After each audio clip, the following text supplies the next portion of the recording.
So people have said, "Why aren't you doing any of your videos?" And I said, "Well, it's closed season. I can't see the point of doing videos for the sake of it. To be honest, some people do that very well on the internet already. They just sort of, Jan from Chelsea Yan. He does a good does a good job, as does Blue Lions TV. There's loads of them who cover the daily news, so I can't see the point. But I thought I would do one because I've been asked about Kai Havertz so many times. What do I think? I think he's a great player with great potential. He's only a young lad. He's still learning. He still needs to fill out a lot, which is my one concern. But if you do it in the Bundesliga, you can do it in the Premiership. So I don't totally see that as a major concern. So they seem to be sticking to their guns. 90.5 million. Would I pay that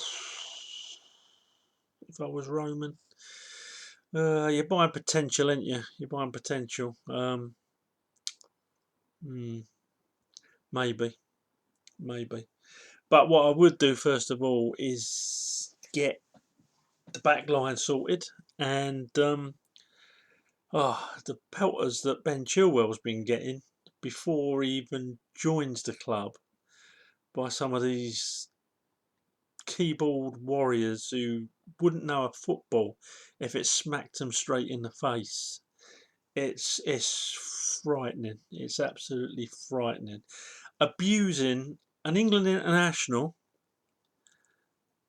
just in case he joins your club. That's like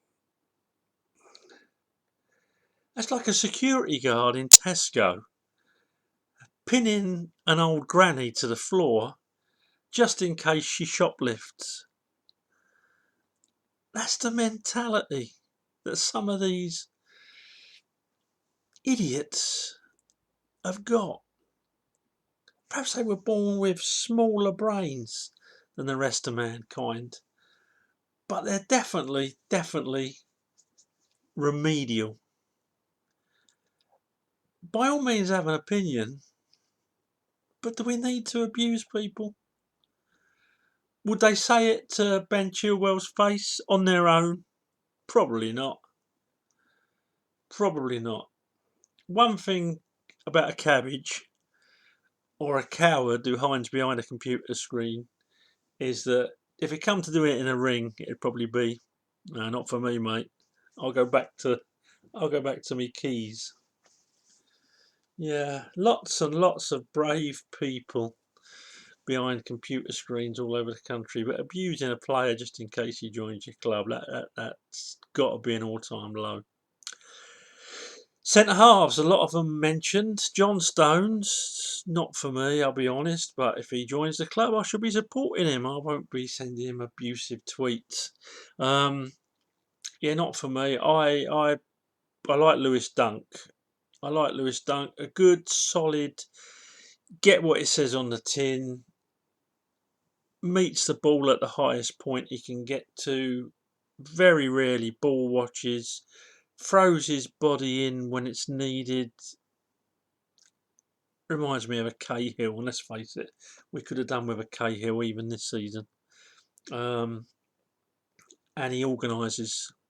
Also, like the lad that Burnley. I don't know if I get the name right. Is it Tarkowski? He's another one. I wouldn't say no to. I'd be snapping him up. Them two at the back would be good. And then on to goalkeepers. It looks like Oblak is out of frame, 120 million or whatever they want for him. And for me, it's Nick Pope. I think he's a very good goalkeeper. I think he'll be taken over from Pickford as England's number one, and he communicates. He communicates good in the air. Funny enough, he made a mistake against us, didn't he, last season? But they're few and far between the mistakes and the goals that the shots that he saves are pretty good distribution on the floor. So yeah, for me, it's Nick Pope. I've seen we're looking at Ben Foster, 37. Crikey. I mean, Ben Foster is a good goalkeeper, and if he signs for the club, I should be supporting him. But I do see him as a backup goalkeeper and not as a number one. But I don't care long as he did the job. He'd be better than Kepa. I feel a bit sorry for Kepa. I do, as it sinks in that he's a young man. How are we going to get rid of him? I don't know. On his wages, and he signed for 7 years. But I'm sure Marina will work her magic. Yeah, Nick Pope would be my preference as goalkeeper behind them, and left back. We've been linked with so many of them. Everyone's an expert on this lad at Real Madrid now. I've not seen a lot of him, and yeah, Chilwell, whoever, as long as it's an upgrade, both defensively and hopefully going forward. But Chilwell does tick all the boxes, but it's expensive. Yeah, as long as we've got a decent keeper and we've got two good centre halves, I'm not as worried personally about the left back, to be honest. Just my thoughts and my preference. Kai Havertz this morning, 90 million, 90.5 million, and they're not going to back down on that. Is he worth it? I would say probably not at the moment, but he's an investment. So I think Frank and Jodie are going to have to get together. Oh, Jodie's been getting stick, isn't it? The cabbages are back. Yeah, Jodie and Frank are going to have to have a real good think about the academy. Have we got anyone in there that's going to come through? Can do the job that he can do. Do like the looks of him though. Kai Havertz, he does look like a Lampard who's good in the air. If you could, the love child of Lampard and Drogba, if you like. So, would I pay that if I was Abramovich? Yeah, probably. I've just done a little article for the Chelsea Echo. I don't know if it'll be printed or not. It's a good little journal, by the way. So have a little look at it. Not just because I've just written for it, because I do read it. It's a lot of good articles, and from a lot of decent Chelsea supporters. So the Chelsea Echo, worth a little look. Just look online, chelseaecho.com. Yeah, just a little article on there about who I think will be in danger if Havertz does come in, and my conclusion was, well, he plays right wing or attacking midfield, don't he? I think Callum Hudson-Odoi is going to have to pull his finger out. The lad's got a lot of potential, He has had his injuries. He had a really bad injury, so I've said in the article when we read it, but give him time to get back. Let's not be too judgmental. And he is only a young man, and that was a bad injury. But he's got to pull his finger out. If his attitude ain't right, and Kai Havertz comes in, then probably Havertz will be on that. Well, you've got Ziyech, haven't you, as well? So yeah, you got Pulisic on the other side. Yeah, I think if we do bring him in, then Havertz will be playing in midfield, and you just got to look at people like Ross Barkley, ain't you? Ross Barkley will probably be on his way. I've not got the stats in front of me, but when you look at the stats of Havertz, I think he's scored 18 goals and 9 assists, if I remember rightly, off the top of my head, in about 47 games. Pretty good. Stats are pretty good.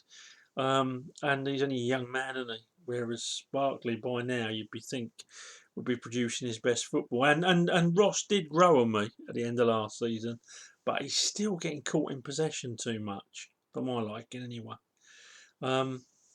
So yeah, I think Ross would probably be on his way, and it'd be good for Mason Mount. He'd either rise to the challenge, or um, they'd be fighting it out, and when one of them needed a rest, we'd have the other one just to fit in there, which is good, and which big squads that are going to challenge for stuff, they need 24 decent players. Well, 22 players, two excellent players in every position. If you're really going to challenge for everything, that's what I think you need nowadays, and that allows for injuries and everything as well.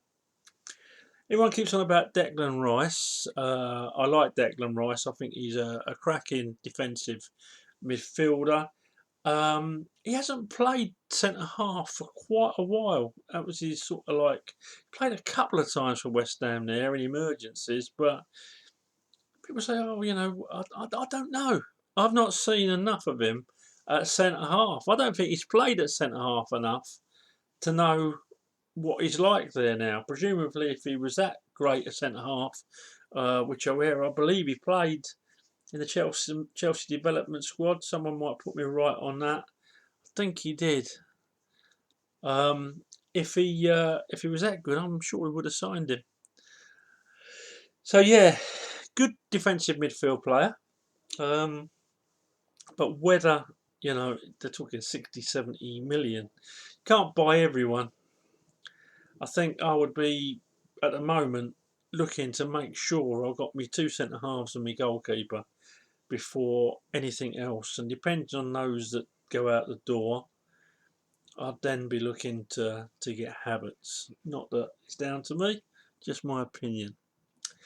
I think we've covered everything, really. I've told you the goalkeeper that I'd like. Give me your thoughts. I've told you the centre halves I'd like. Give me your thoughts. And let me know. And last thing, do you think we'll miss Willian? Do you think we'll miss Willian? He's gone to Arsenal. I think we will. I've been looking for stats on the internet about runs back, defensive work that attackers do, and I can't find it anywhere. But he got through a lot of defensive work. He got back when we lost the ball, and the amount of times he stopped an attack, and people just didn't recognise that. I'm sad to see him go. His last ball used to infuriate me when he used to hit the first man on the post with corners and stuff. But I think the benefits of Willian far outweighed the deficiencies. It's just that the cabbages couldn't see that, and people that do know the game and know the game better than me, some of them, sort of had their reservations about him because of the finishing product. But normally, when we've been talking about it in the pub or a football club, we decided, he does get through a lot of defensive work, and a lot of people saw that. So he's only going to make Arsenal stronger. So we got to make sure we're double stronger, aren't we? Okay, that's everything. Let me know your thoughts. Be nice if you subscribed and hit the notification button just to make me aware that it's worth me doing these. And yeah, exciting times. I should start doing a few of these. I had a few requests, so I'll do them during the close season when there's news, basically, because I can't see the point of rambling on about if, buts, and maybes. Okay, it says Gled, who's just done a video on Kai Havertz possibly joining Chelsea. There you go. I'm being cabbageified, I think. I'll be abusing people on the net soon. Okay. Anyway, have a good day. Have a good finish to your week.